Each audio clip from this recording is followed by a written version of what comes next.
Hey guys, welcome to to my YouTube video. It's actually the first YouTube video that I'm going to be posting. It's going to be a quick gear review once I get the bench cleared off. Going to be reviewing the Topo Athletic Terraventure 2 trail hiking shoe that I've been using for quite some time now. The way I got to this shoe is I used to use Brooks Cascadia, and then those wore out, and quite honestly I just didn't like the look of the 13s, so I started looking for another shoe. And of course, with ultras being very popular, I kind of gravitated towards that brand.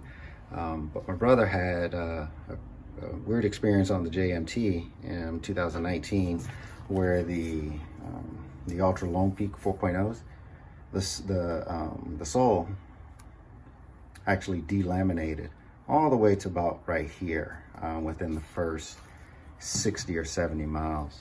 He was able to finish the trail on that pair, but it was only through the use of a large amount of shoe goo. So that kind of made me steer clear of the Lone Peak 4.0s.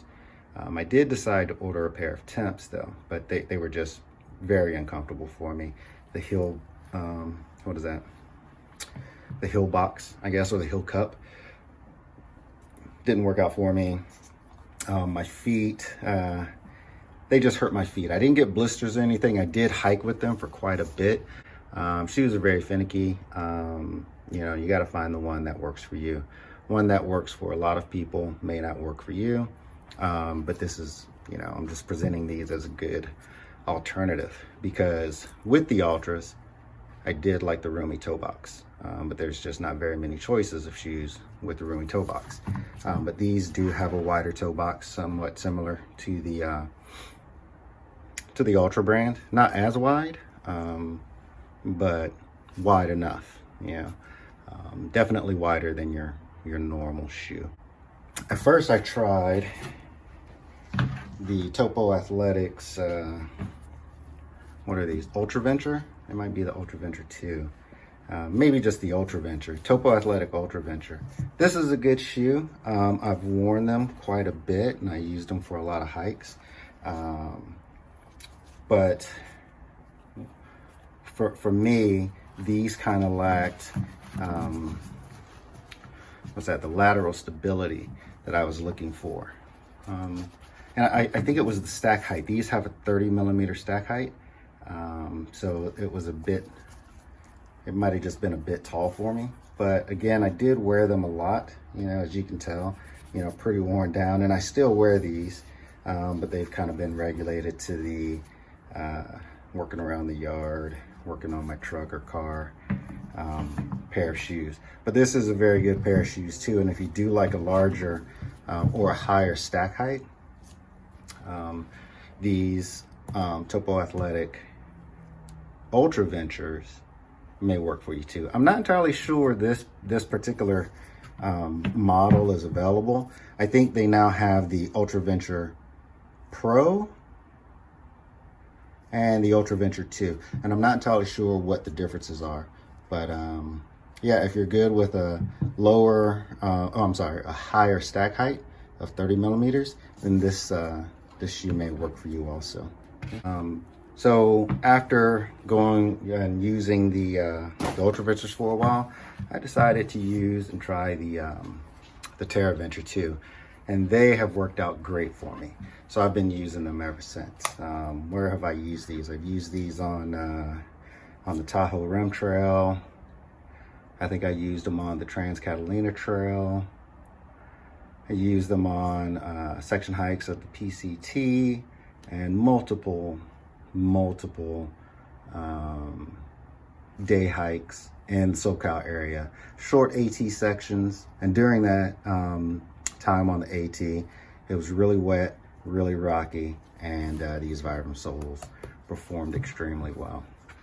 But anyway, so the specs of the Terraventure 2 has a 2 density EVA midsole, Vibram outsole, and these lugs are spaced out pretty well. There's large gaps in between them, so that helps with traction. The Vibram outsole is one of the good selling points for me. It lasts a while, and it's just very, it provides very good traction. It has a 4-foot rock plate. What that means is I think the rock plate only extends from like here to here or something like that. I don't think it goes all the way through the shoe. I think the rock plate is just up here, and that's okay because you know, the stack height back here, it's a total of 25 millimeter stack height on these, so 5 millimeters less than the Ultra Ventures. So the cushioning, and I guess you don't need a rock plate back here because the stack height is just that much more. And it does have a 3 millimeter drop, so it's 22 at the lowest point. So the rock plate goes through here.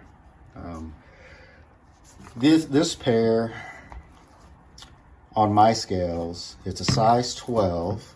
These are a size 12, and they weigh each one weighs 12.5 ounces. They also have this what I call proprietary, or I don't know, maybe it's just exclusive. I don't know if you can see that, but that is the gator attachment, or one of the gator attachment points. And that's another gator attachment point right there. Yeah, we'll talk about that here in a second. Like I said, I've used these on a couple trails, ton of day hikes here in the SoCal area.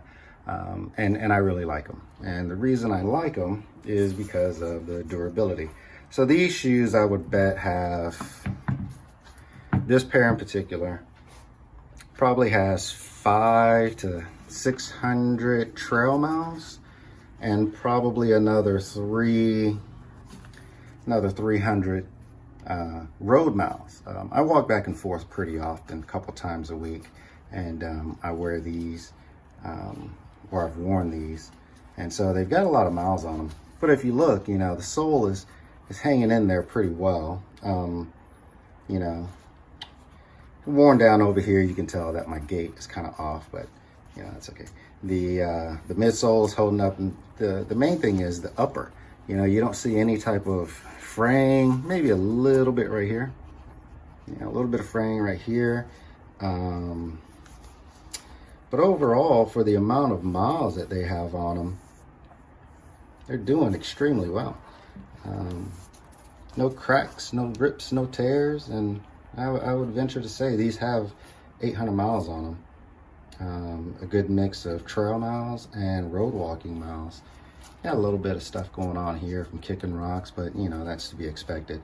Now the heel cup, I don't know if you can see down in there. The heel cup is fraying, and even some of the cushioning has come out.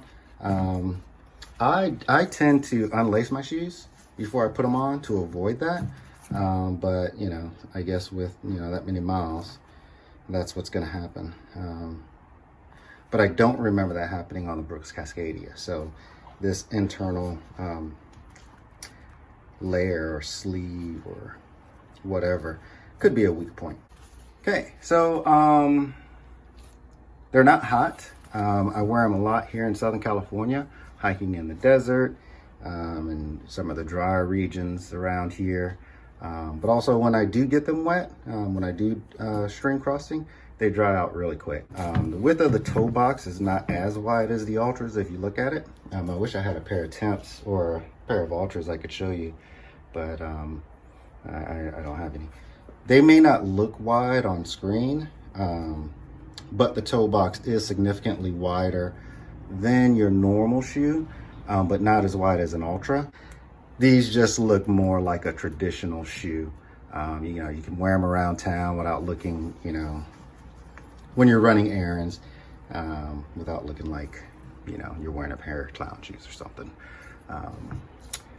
But one of the cons about the Topos is the gaiter system, right? I did buy a pair of the specific Topo Athletic gaiters, and they have these little clips that you have to get into. Gosh, I don't know if you can see that.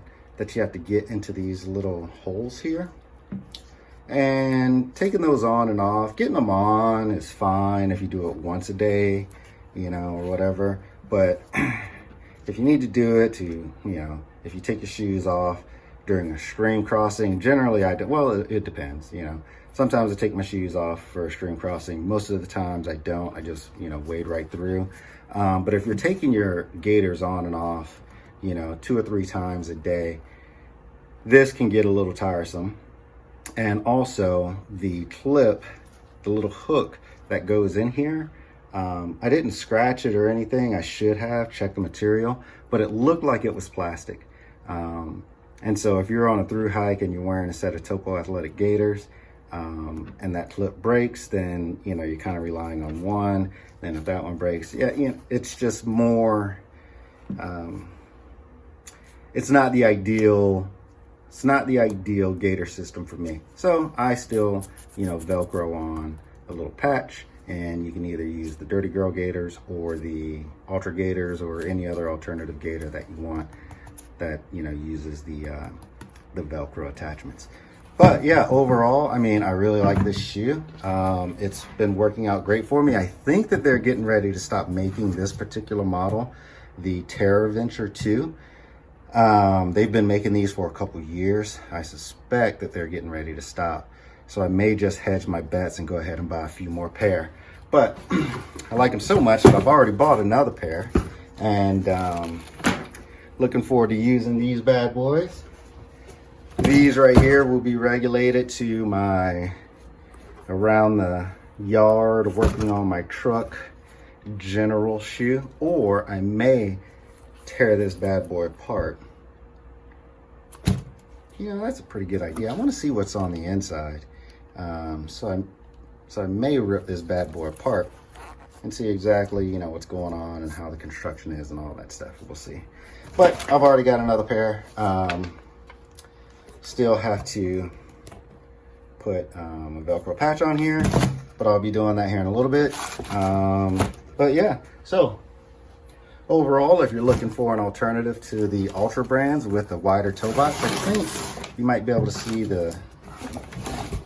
that the toe box is a little bit wider than your normal shoe, but not as wide as the Ultra in this shot here with this new pair. But yeah, so if you're looking for, you know, a different shoe to try out, check out the Ultra. No, not Ultra, these aren't Ultras. Check out the Topo Athletics Terraventure 2. And yeah, maybe they'll work for you, maybe they won't, but if they do, cool.